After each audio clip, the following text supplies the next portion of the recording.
Hey, and welcome to Be the Bridge. I'm your host, Brian Peyton Joyner. From the time I was 11, I tried to pray away the gay.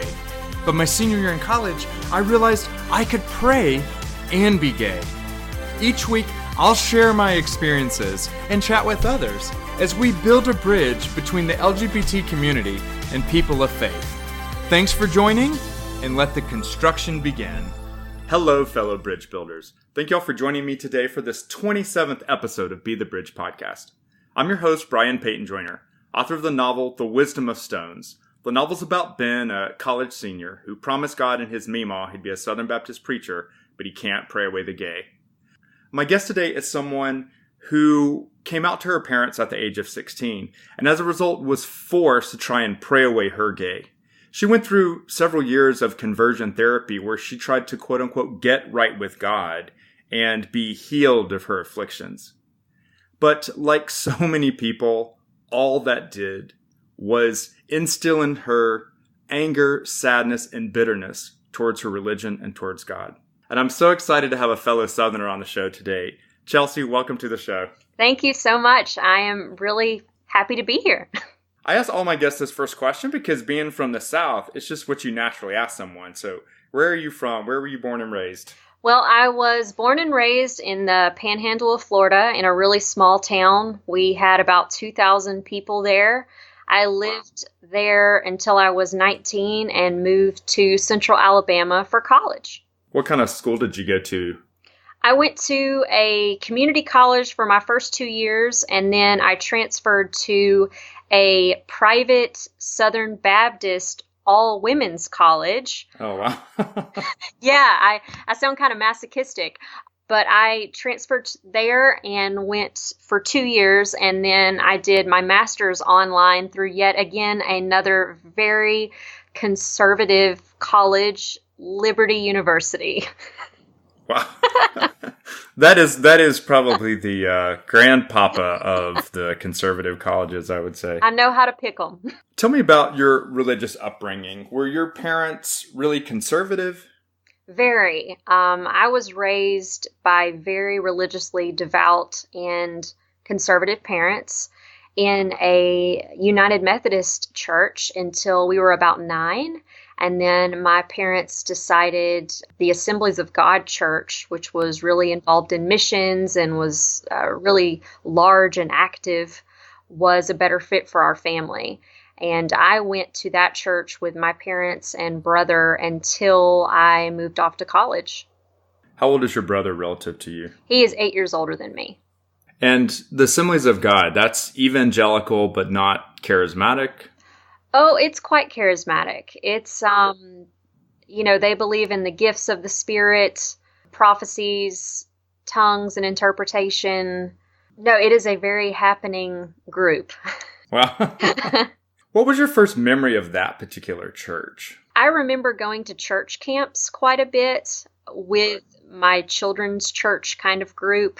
I'm not sure if you've ever seen the documentary Jesus Camp. No. But the experience was a lot like that. You started the day with church.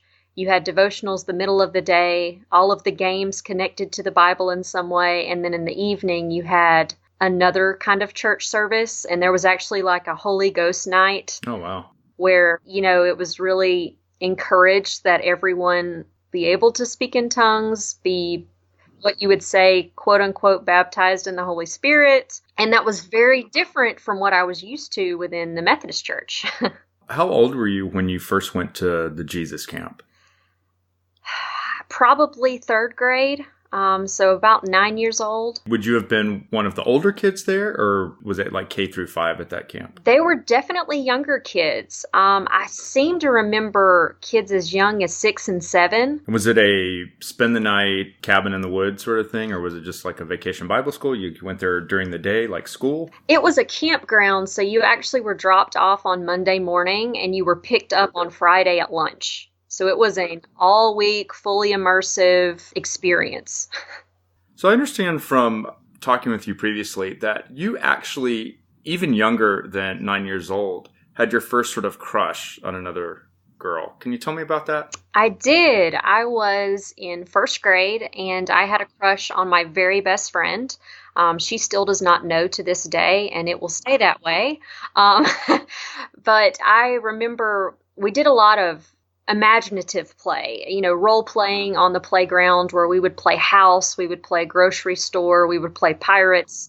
And I remember wanting to be married to her in the game and mentioning that and getting a hesitant kind of look and then a laugh and hearing two girls, you can't have two mommies.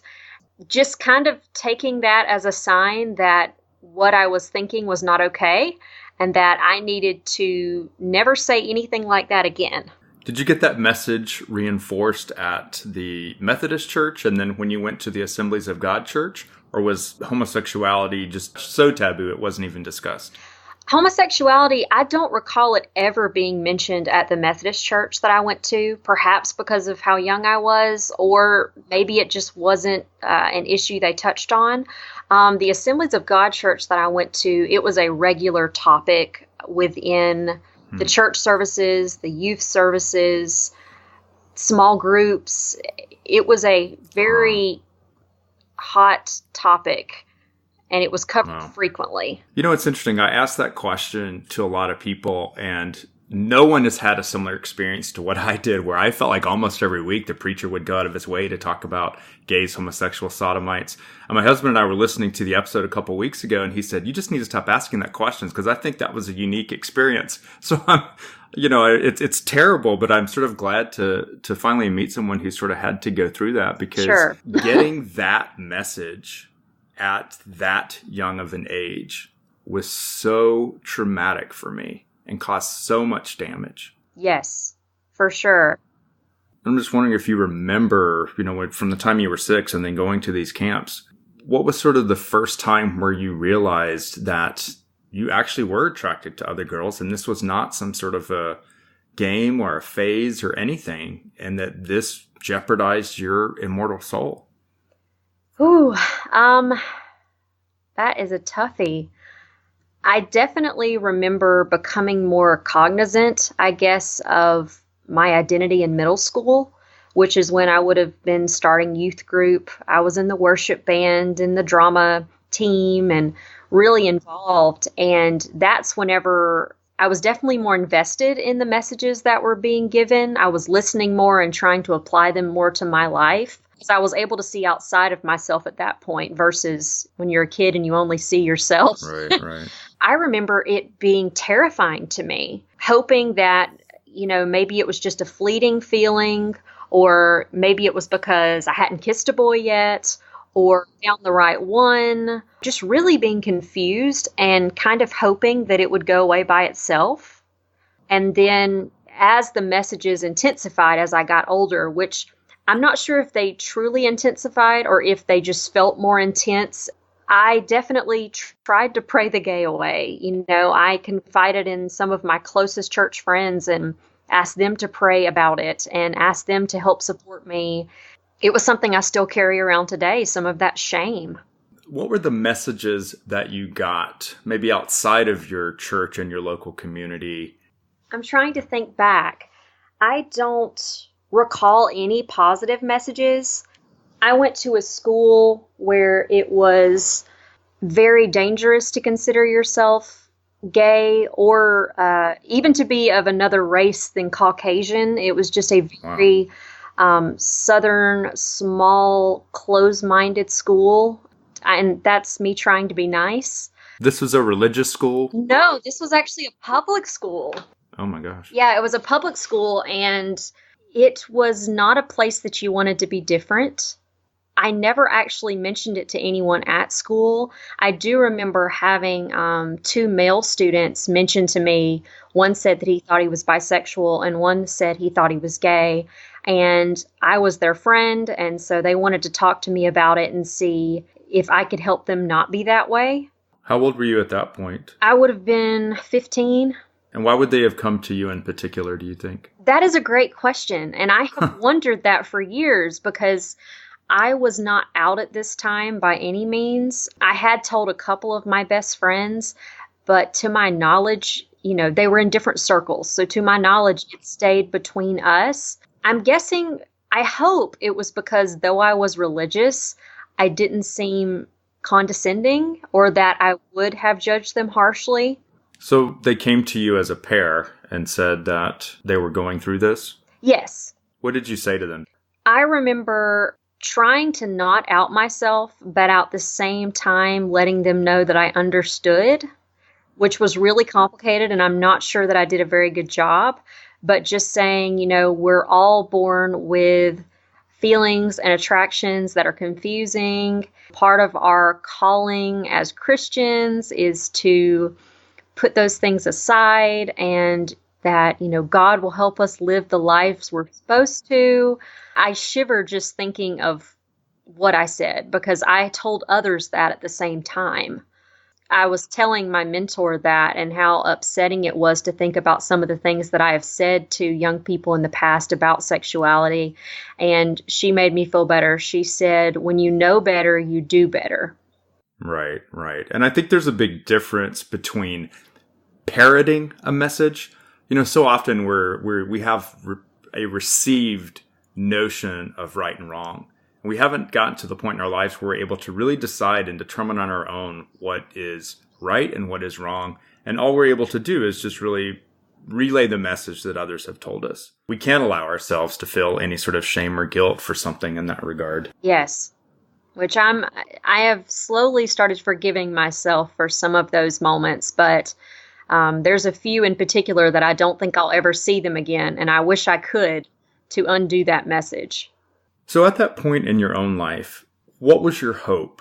Were you hoping that you could pray and God would just completely take away your attractions towards girls and you would have attractions towards guys and you would just do a 180 and then, quote unquote, be right with God from that point forward? Before coming out to my parents, I honestly hoped that there was a way that I could have both, that I could be gay and also make my parents proud. And there were times when I naively believed that was a possibility.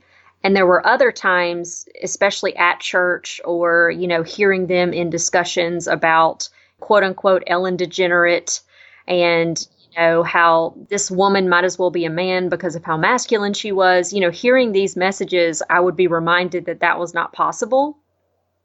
So depending on where my mind was at the time, sometimes I really did want to just pray and for it all to be fixed and would genuinely and sincerely with all my heart try to make that happen. And other times I was hoping for a miracle because the praying wasn't working and maybe, just maybe, I would be one of the lucky few that would be accepted. Wow. So you went to your parents at the age of 16 and you came out to them in a very interesting way. Can you talk about that? Yes. So I had youth worship practice at church. We had a praise band in our church, and I was one of the singers, and we would have practices randomly throughout the week in the evenings. And my parents had been saying that they were concerned. I was sleeping a lot. I seemed really depressed. I was withdrawn. And I finally, after them continually nudging and saying, we're here, we want to talk, we want to help, I said, okay, we'll talk. I could not get the courage to walk up to them and say, hey, it's because I'm gay. So I decided that I was going to put it into a Word document. And there was a family computer, and I sat down at it and wrote probably 2 paragraphs just saying, this is why I've been depressed, because I need you to know this. I need you to support me through this. I just need your love and your support and your help right now. And then I had found a website about a Christian family that had a son that came out to them, and they were really harsh toward him at first, and then decided after a few years that that wasn't how they should have reacted. And so, now they had welcomed him back in their life and his partner, and everything was just glorious and beautiful. And I was like, hey, that could be my parents. Like, this could so work, and I could save them the trouble. They can just read about the other family, disowning their kid, and everything will be fine. And so in the letter, I said, please minimize this message and take a look at this website. So I go skipping away to youth worship band practice. And when I come home, I have this little salsa red Pontiac vibe, and I'm listening to the song Cut by Plum over and over and over. That song, every time I hear it, I'm immediately taken back to the car ride home. And I come inside and it's dark and it's very quiet. And so I think, well, hey, it must not have been that big of a deal. They must have gone to bed. Yes, I'm winning. So I very slowly tiptoe up one of the back flights of stairs to my bedroom. And I just remember not turning on the light, not changing clothes, anything, just laying flat on my bed, just hoping for everything just to be okay, being afraid because I knew I was going to have to talk to them about everything, but hoping for some reason it wasn't going to happen. I don't know how long I lay there, but I remember hearing, Chelsey, come downstairs, please, we need to talk. And from the moment I heard that, the tone, I knew that this was serious. And I knew that this was not going to be the running into each other's arms, embracing, happy tears, thank you for being open with us. I knew that this was going to be really tough. So I walked slowly down the stairs and came into my dad's man cave, and which is something we have in Alabama. My parents were both sitting in two chairs side by side that they had brought into the room, and they had a chair sitting directly in front of them, and they asked me to have a seat.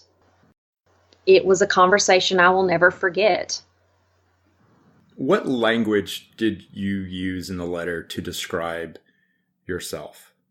Did you say lesbian, gay, same-sex attracted? I said same-sex attraction because that was how I had always heard it at church, was that people will suffer from same-sex attraction, and that's not the sin. It's the living out the attraction. And so I felt a little safer using same-sex attraction. And I just said that I was struggling with same-sex attraction, and I wasn't sure what that meant for my life, but that if it was something that wasn't going to go away, I hoped that I would have their love and support. And what did they say to you when you sat down in that chair? What were the first words out of their mouth? We want you to know that we love you, but... Yeah. Yeah, it was definitely a but, and it went down to, but we cannot condone a homosexual lifestyle, and we won't. So what was the message in that regard? It sounds somewhat clear that you were going to have to leave the home unless you changed. The way they put it was, we love you and we always will, even if you decide that you're going to do this lesbian thing. But the influences, the gay community, none of that is welcome in our home. That as long as you live under our roof, that you will abide by our rules. And if you decide you're going to have a girlfriend, they're not welcome here. We don't want to hear about them. And we don't want to hear about you if that is your identity. It was, you can still sleep here, but we don't want an emotional connection as long as you are living out that lifestyle, which is funny because at the time I wasn't at all. I never had a girlfriend. I just, internally was struggling with this and was hoping for some support and some educational resources, honestly. Mm-hmm. So what was the conclusion of the talk? Did you agree to do anything? Was there bargaining, anger, denial? Did you go through all these stages of grief, or what was the evolution of the talk? I don't remember saying much at all. I remember saying, yes, ma'am, yes, sir, and okay, because there were a lot of questions. Please tell us you haven't told people this. Please tell us that you don't believe that you're a lesbian, that you're willing to fight this. We want you to go to conversion therapy so you can, quote unquote, get better from this, quote unquote, sickness. I kind of just listened and nodded and tried not to be disrespectful, because I felt that at this moment I had absolutely no power, no say-so, and I just needed to be as respectful as possible and accept what was going to come. There's a lot of talk about conversion therapy during your discussion with your parents. Had they done research about conversion therapy before they met with you, or what was the result with regards to your getting into conversion therapy and doing something? Thinking back, I believe that my parents knew that I was gay before I was ever open with them about it, because I remember being about 10 and asking my parents about the word gay and coming home to my bed covered in Focus on the Family ex-gay literature and being encouraged to read those books and just being told that it was very dangerous territory. That was at 10 years old? Yes. Wow. Yeah, I know. I looking back, I'm like, man, because I'm a teacher and I have 10-year-olds, Right. and never would I ever give them those materials. Right. What was the general view in your church, in your youth group and everything about sexuality just in general? Ooh. Was it a big purity culture? Yes, it was a purity culture. It was holding hands is okay, a peck is okay. Anything past that, you are asking for dangerous territory. You know, you're really pushing the boundaries, and you need to save your heart, save your body for your future spouse, opposite sex spouse, of course. Right. You know, you could be a recycled virgin. I remember hearing that a few times. What? Yeah, that if you had sex before you were married and you had just kind of learned about this purity lifestyle, that you could pray and God would kind of symbolically make you a recycled virgin. Mm-hmm. Yeah, good times. I never hate to asked laugh anyone because about it's not really funny, but it's sometimes I guess that's the only response to crazy that I can muster as a laugh. Yes, for sure. Homosexuality was just, that was the worst of the worst. That was your perversions have taken over you. These were the people that were into pedophilia. They were porn addicts. They were sex addicts. They were all unfortunately lumped into one. And so it's not something you talked about. You know, I've never really understood that, I think, until this exact moment. Because if you think about having the right amount of lust, the biblical amount of lust, then that would be something that you sort of bottle up until you get married. And then maybe not, you can release it on your opposite sex spouse. I don't know what you do with lust, but there may be a certain amount of lust. But if you have too much lust, then maybe that's what causes you to have same-sex attractions, and then more lust then causes you to get into porn, and then even more lust causes bestiality, and then pedophilia. And so I guess maybe I can see this logic somehow of unrestrained lust then leading to all of these things. Yeah, I actually remember it being referred to as the demon of homosexuality a few times, which you talk about doing a number on a teenager's head. I remember being honestly afraid that I had a demon, and that was why I had same-sex attraction. Just, people don't think about the things that they say, and I do believe these were sincere concerns, but they stuck with me for a long time. So before we move beyond these years, let's talk a little bit about what that conversion therapy looked like for you. How often did you go? Where did they take you? What did you have to do? When did that start? How soon after you came out to your parents were you in something that looked like conversion therapy? I actually was at conversion therapy within 48 hours. It was a private counseling office about an hour from where we lived. And at first I went 1 to 2 times a week, and then just to once a week, and then once every other week, and then once a month. Did you meet with the same counselor each time? Yes, yes. He was a pastor as well as a counselor. He is actually a clinical sexologist, which freaks me out even more. And it makes sense, though, a lot of the material we covered, it makes sense that there was a sexology background. Hmm. So what was that initial meeting with him like? Do you remember? How did he introduce himself? What did he say were his credentials? What was his objective for you in that therapy? My parents made the connection. They actually had known him for their own situations in the past. For them, it was just a, hi, good to see you again. This is our daughter. She thinks she's gay. I know that they probably had a session before I even was invited into the room. I do recall them going in and shutting the door for 15 or 20 minutes before me ever entering the scenario. I remember going and sitting on the couch with him in a chair in front of me and just asking to get to know me, telling me he wanted me to feel safe and he wanted me to feel comfortable, to share with him what was on my heart, what was on my mind. It was not his place to tell me that I had to change, but he wanted me to know the reality of both sides of the decision.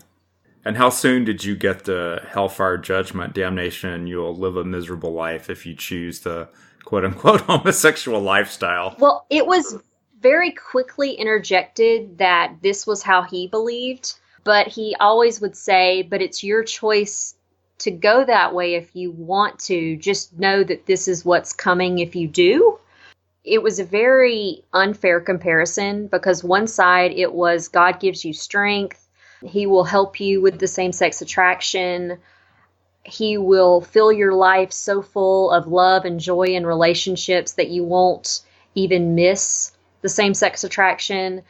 And the other end was you accept it and you're going to end up in abusive relationships. You're going to end up having substance abuse issues.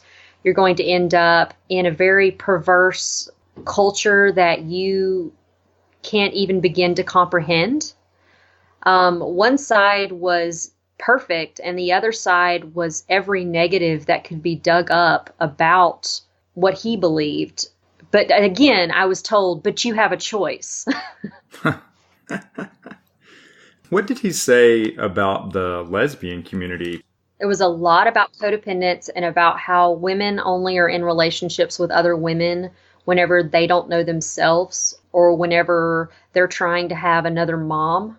And also that lesbian relationships, you almost always have someone in the relationship that doesn't want to be a woman. They want to be a man. And so they're going to treat you rough and they're going to try and dominate you and be really masculine. You will end up in an abusive relationship. There was no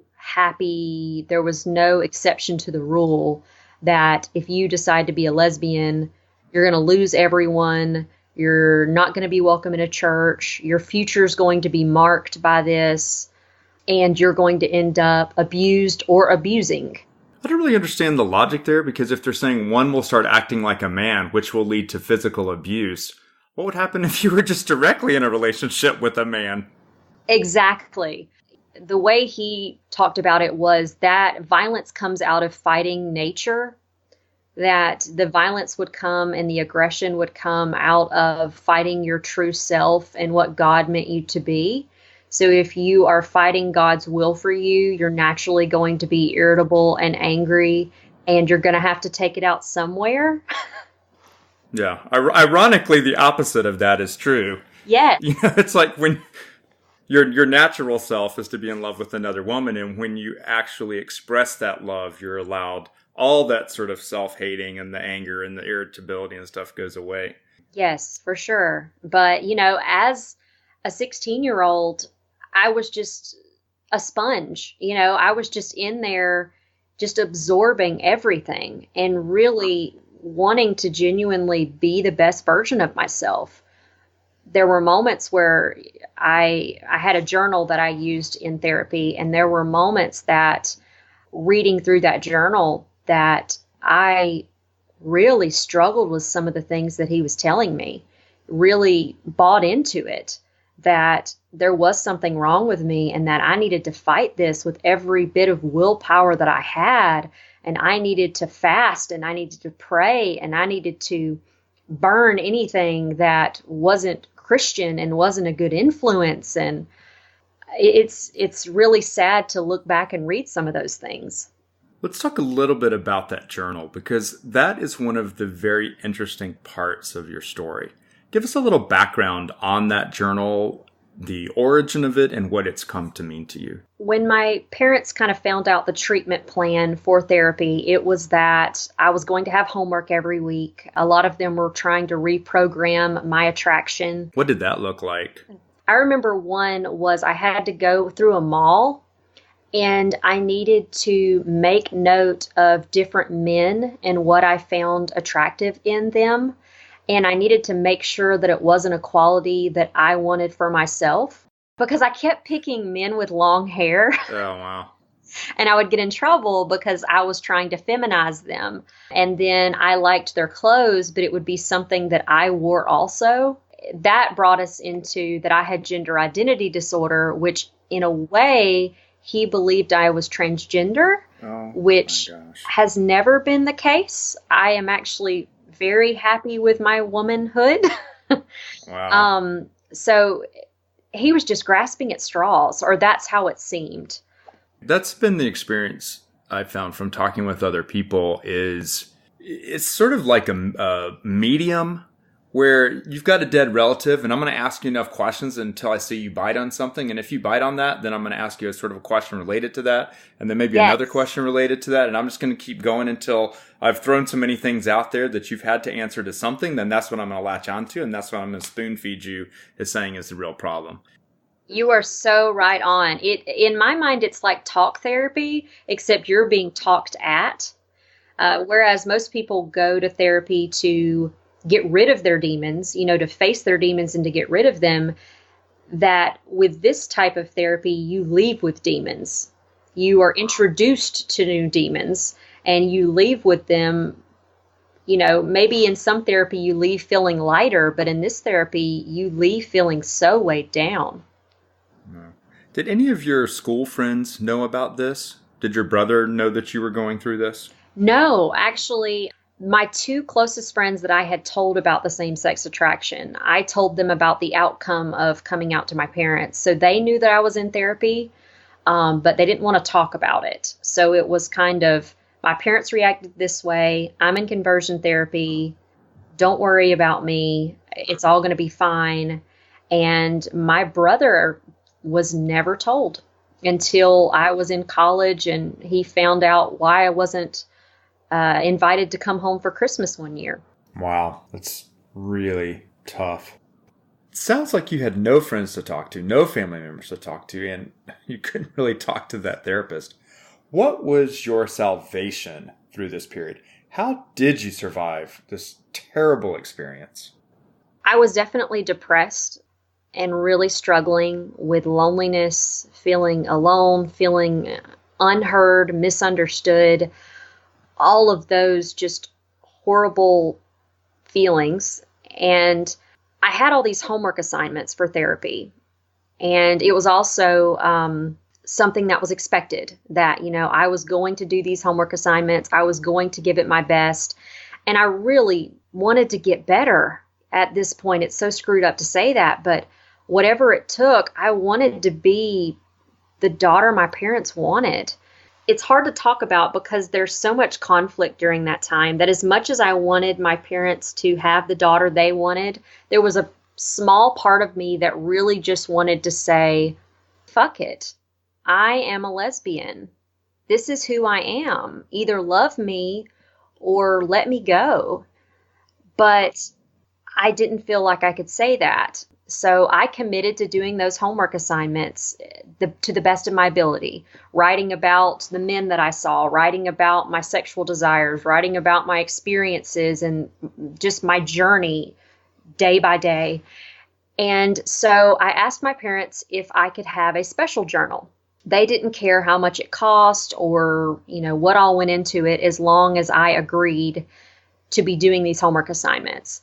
And so I actually did some research and found a out lesbian professional bookbinder that lived states away and specialized in making really beautiful custom books.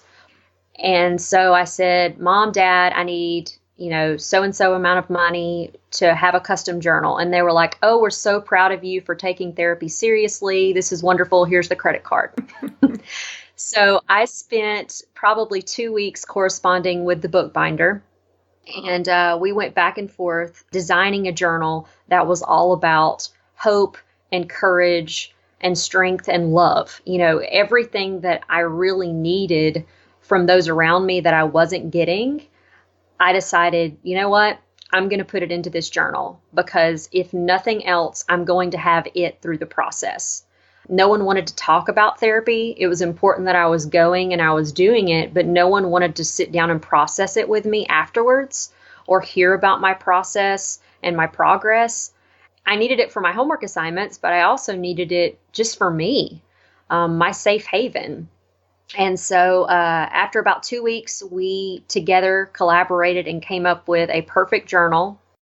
And I never, at this point, actually told the bookbinder that I was gay. So she had no idea what the journal was going to be used for? No. She heard that it was a birthday present and that my parents were getting it for me for my birthday. So we just emailed back and forth like it was for my birthday, and it was kind of in memory of my grandmother who I used to watch Xena with. Yes, it is a Xena journal. I forgot to mention that. Xena Warrior Princess was always where I would go as a child, in my daydreams, in my imagination, that I would someday be as strong as she was, that I would get the bad guys and that I would stand up for good and that I would be proud of who I was. This was what I needed during this time. I needed as much Xena Warrior Princess in my life as I could get because I really felt like a doormat and I felt really weak and really just unsure of who I was. The journal came and I wrote in that journal every day for quite a while. Even since that time, since I'm not in conversion therapy anymore, as I've gone through other things, when my wife and I were homeless, when I was physically assaulted for being gay, whenever I lost jobs because of being gay, that journal's always been there. During conversion therapy, I would hold that journal sometimes and just cry and write and cry and write. And I just kept reminding myself that there was a lesbian somewhere that put her heart and her time and her energy into this. Even though I didn't know this person, I almost pretended I did, that was my one connection to the what if, to the possibility that I could someday have a good life like she did, that I could have a family, that I could be gay and be happy and healthy and okay. That journal was a friend to me. And it wasn't until years later that I finally contacted the bookbinder and said, I need to tell you something. First off, thank you so much for the journal. It's been years and it is still in wonderful condition, but I need you to know why I really had the journal made. And I need you to know that you were vital in supporting me through that time, even though you just never knew it. Wow. What was her response? She was blown away. I remember it took her a few weeks to actually respond because she kept writing a response and then not thinking it fit. And, she saw that there was a lot of heart and emotion that went into that, because it took me a few years to get up the courage to actually say this without seeming crazy. But I needed her to know that you just being you and being visible and caring enough to make a Xena journal for, me, what I considered a silly 16-year-old girl, that really had an impact on me. And even when I was at my lowest times, I kept thinking there's someone out there that cared enough about me to make this, that I've got to at least keep fighting. She responded with, "Wow, thank you so much. This is such a beautiful story that you've shared with me. I am beyond thankful that I've been able to inspire you or give you hope." It was all very gracious and very humbly accepted. Like, I'm not that great, but I'm so glad that you were able to gain strength from it. And I really thought that that was the last time that we would ever correspond. Actually, now we are very close. I'm actually going to meet her in 2 weeks for the first time. Oh, wow. Yeah, it's crazy how it all kind of worked out. We were doing a road trip and we're happening to be traveling through her state. So we have agreed to meet, and I'm really looking forward to it because she is now a mentor for me, a very good friend, and we're very close, and I'm very thankful for that. Wow, Chelsey, what an incredible story. I feel like we have not even scratched the surface of things you and I can talk about. I'm so impacted by your story and what you've shared. And I want to wrap up our interview by focusing on something that you and I talked about when I was asking you if you'd be on the show. Church, my faith, religion, being a Southern Baptist, Christianity, that was the sacrifice I had to make in order to ensure my physical survival. I could not go on physically, mentally, emotionally, anything unless I just cut that part out of my life. And it is only in the last couple of years that I've even started to think about getting back to the church and getting back to faith and kind of understanding that there may be a place in my life for God and for the divine. And can you just share a little bit about your story and where you are in your spiritual journey, your faith journey? I know that you guys take your son to a Presbyterian church. How is that for you, walking into the doors of a church when religion has done so much damage in your life and in the lives of so many people in our community? If it wasn't for my little boy really loving church and wanting to be at church, and my wife really appreciating the community and the music and so many aspects of that tradition, we never would have gone. Bailey and I were quite content not going to church. We would go on special occasions or when asked. But otherwise, it just felt much safer not going. Our little boy, we didn't go for a few months, and he would ask every single Sunday, "Can we go to church this week? Can we go to church this week?" And I felt horrible telling him no. He would really get sad, and he didn't understand why. And so I sat down with my wife and said, just because I don't feel that church is for me, I don't want to keep it from him, and I don't want to keep it from you. But I need you to understand that I have a lot of religious trauma. I have chronic complex PTSD from experiences that I had in church, that in my heart and in my mind, conversion therapy, church, religion, all of it is in one basket.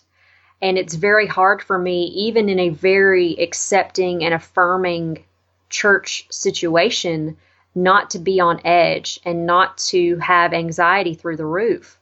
So I told Bailey that we should try going back, that I wanted them both to have that. And I could just see it in their faces that they were so happy to be a part of a church community. And I realized that I needed to find a way to be okay with this myself. And so I asked the pastor if he would come and grab some food with me so we could just talk. Because I knew if I was going to go to this church, I needed to feel safe there, and I needed it to be understood what I had gone through, where I was coming from, and what could and would not be expected from me. I didn't know how it was going to go, but it actually went really wonderfully. You know, the message I got was, you are loved here, you are welcome here, as well as your family. And whether you believe in God, whether you're an atheist, whether you're a skeptic, whatever you consider yourself, you are welcome here. We love you. If you never change at all, that's okay. I felt like I was finally given permission to I don't know. I felt like I was finally given permission to be angry at church, to be angry at God, to be angry at conversion therapy, because this pastor actually helped me understand that what I have with church is an abusive relationship. If he was counseling someone that was coming out of a physically abusive relationship, he would never encourage them to go back to that relationship. And he looked at me and said, Chelsey, if you never come through our doors again, it's okay, and I still love you. Having that permission to be angry and to be hurt and to be myself was really huge. Since then, I think we've gone every week. It's been probably 3 or 4 months, but it's an amazing experience being able to be that transparent and being so unconditionally accepted and loved by a religious leader that whenever this man is preaching, is in the pulpit, is in charge of anything at that church, that I feel safe and I feel like I'm going to be okay. I don't have to have my guard up. And for me, that is a very new and unique experience because I am in hypervigilance mode whenever I'm in church. And it gives me a lot of hope for my future within this religious community. I can't say that I'm ever going to have a personal relationship with God again, or that I'm going to be singing in the choir or teaching Sunday school, but I finally feel safe again in a church, and my family is getting to have the church life that they have always longed for. I'm really thankful for that. I feel like we've come a long way. Right. Well, thank you so much for sharing your story.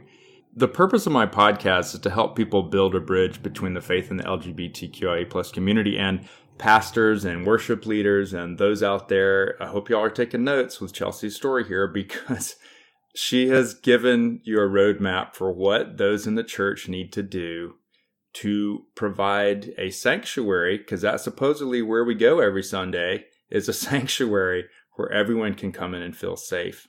I tell you, we've covered so much ground today. I'm honored to have talked with you. Thank you, Brian. It has been wonderful talking with you. Thanks for listening to Be the Bridge. If you enjoyed the show, I'd love a positive rating and review on iTunes. I appreciate your support and feedback. For more details, visit brianpaytonjoyner.com or follow me on Facebook or Twitter. The links are in the show notes. Have a great week. And as my grandpa used to say, if you live life by your own rules, you're gonna be okay.